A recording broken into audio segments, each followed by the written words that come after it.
Muy buenos días desde Melontech. No os quiero aturullar con características técnicas de este chisme, no os voy a volver locos, simplemente os quiero comentar una opción para mejorar vuestros vídeos sin tener que comprar una cámara nueva, una cámara compleja, sino con lo que tenéis en el bolsillo, un móvil.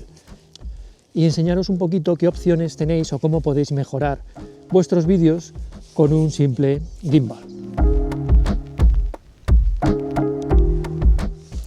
Los gimbal hace años eran bastante complejos porque había que estabilizarlos cada vez, era un juego de contrapesos bastante complejo y hoy en día pues son mucho más sencillos en configurarlos. Luego en funciones es increíble la cantidad de cosas que han añadido a un pequeño chisme como estos. En este caso es el famoso, digo famoso porque es uno que se ha vendido muchísimo, el OGEM M6. En este caso es el kit, y el kit incluye una funda estupenda, el trípode para poder apoyarlo en cualquier sitio, y esta cosita que parece nada, pero nos da funciones muy interesantes. De las multitud de funciones, hoy os voy a comentar algunas que yo creo que son muy interesantes para mejorar vuestros vídeos.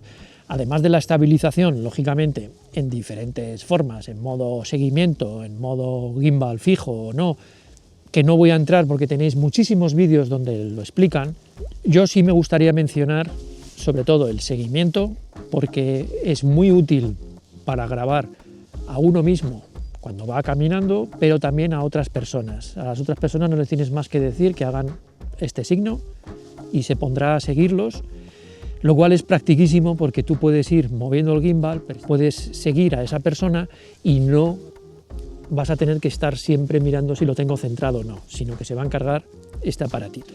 También tiene la función de que lo dejas donde quieras y te va a estar siguiendo de un lado a otro.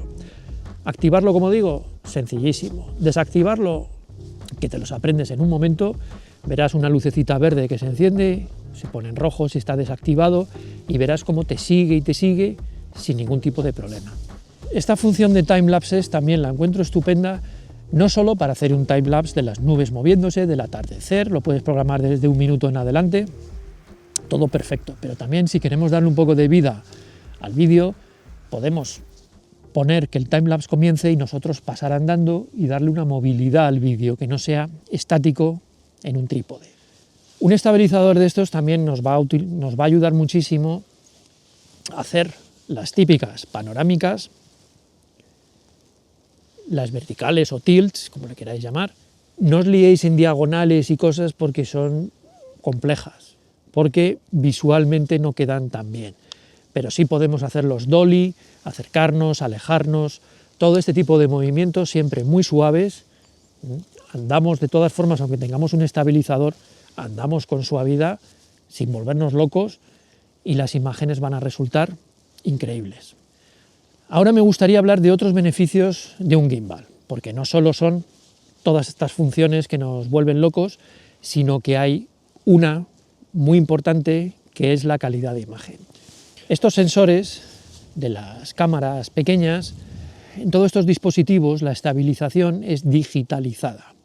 Quiere decir que lo que hace es un recorte de lo que estamos viendo para poder compensar los movimientos y que parezca la imagen más estable. Esto tiene dos desventajas. Una es ese recorte, que solo estamos tomando una porción del sensor, que ya de por sí es pequeño, y otro es que necesitamos muchísima luz para que entren muchos fotogramas y poder ajustarlos para crear esa sensación de estabilidad. En cuanto hay poca luz en interiores, en zonas con sombra, sobre todo cuando anochece y se nos va la luz, nos faltan fotogramas, por lo cual la cámara intenta compensarlo con el ISO, estropeando la imagen, pero no tenemos suficientes fotogramas, por lo que vamos a ver una imagen un poquito chunga.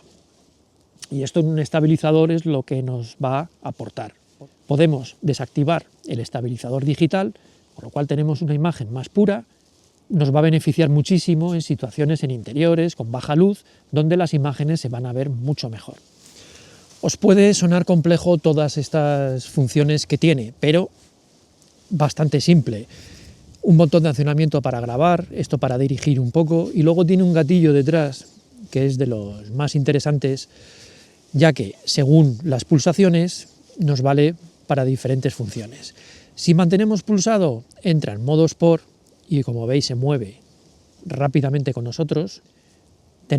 Lo tenemos enfocado para algún lado y le damos 2 veces, se nos va a centrar tanto horizontal como verticalmente. Le damos 3 veces, nos va a grabar a nosotros, 3 veces graba para el otro lado. Si queremos utilizar el gran angular, fijaros lo que voy a hacer.